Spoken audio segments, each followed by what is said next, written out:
महाभारत। जब हम ये नाम सुनते हैं तो मन में क्या आता है?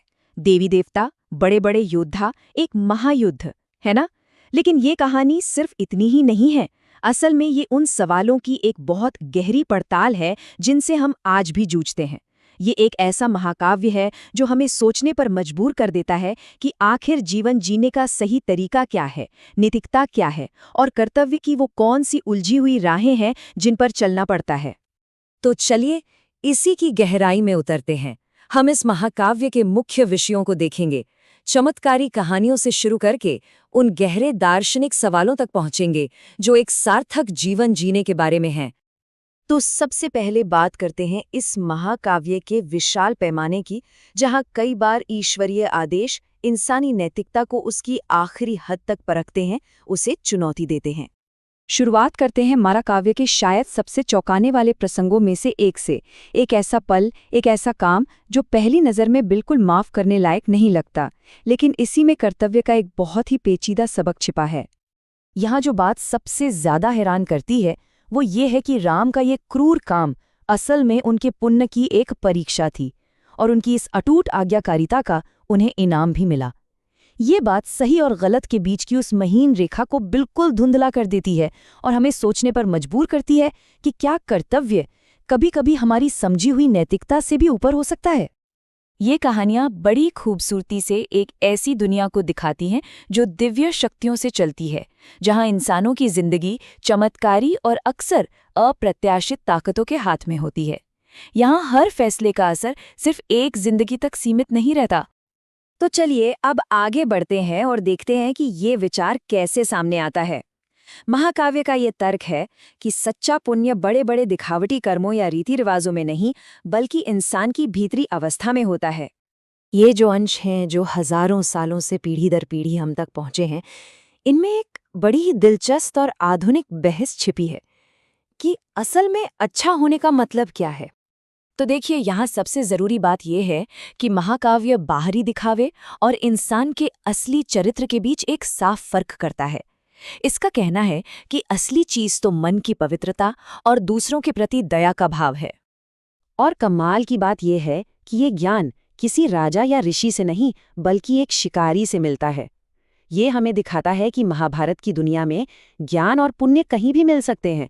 इनका समाज में किसी के ऊंचे या नीचे पद से कोई लेना देना नहीं है। महाभारत में नायकों की परीक्षा सिर्फ तलवार से नहीं होती, बल्कि अक्सर उनकी बुद्धि और ज्ञान से भी होती है। ऐसा ही एक नज़ारा हमें एक बहुत ही जबरदस्त दार्शनिक बहस में देखने को मिलता है। तो मंच तैयार है बुद्धि की एक लड़ाई के लिए।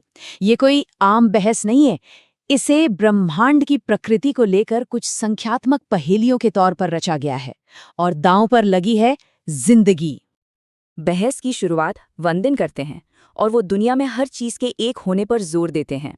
वो कहते हैं कि सिर्फ एक ही शक्ति है, एक ही परम सिद्धांत है, हर चीज उसी एक से निकलती है।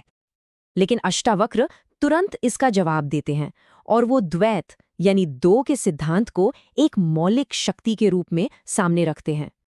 वो बड़ी ही खूबसूरती से ये बताते हैं कि कई जरूरी चीजें असल में जोड़ों में मौजूद हैं, देवताओं से लेकर एक रथ के पहियों तक। क्या जबरदस्त जवाब है। और फिर वंदन हार जाते हैं। अष्टावक्र की बुद्धि की जीत होती है। इस जीत से वो ना सिर्फ खुद को बचाते हैं, बल्कि अपने पिता को भी आजाद कराते हैं, जो पहले वंदन की ही चुनौती का शिकार हो चुके थे। अब बात करते हैं महाकाव्य के सबसे अहम विचारों में से एक की, कि हमारा आज का जीवन हमारे अतीत में किए गए कामों से किस तरह गहराई से जुड़ा हुआ है। ये पंक्तियां कर्म के सिद्धांत को बहुत साफ तरीके से समझाती हैं। एक ऐसा विचार कि हमारे काम, हमारे कर्म सिर्फ इसी जीवन तक सीमित नहीं है। हमारी आत्मा अपने कर्मों का हिसाब एक जीवन से दूसरे जीवन में लेकर जाती है। लेकिन इसे किसी तरह का अन्याय नहीं माना जाता, बल्कि इसे पिछले जन्मों के कर्मों के जटिल और अक्सर देर से मिलने वाले फल के तौर पर समझाया जाता है। मतलब न्याय हमेशा तुरंत नहीं मिलता।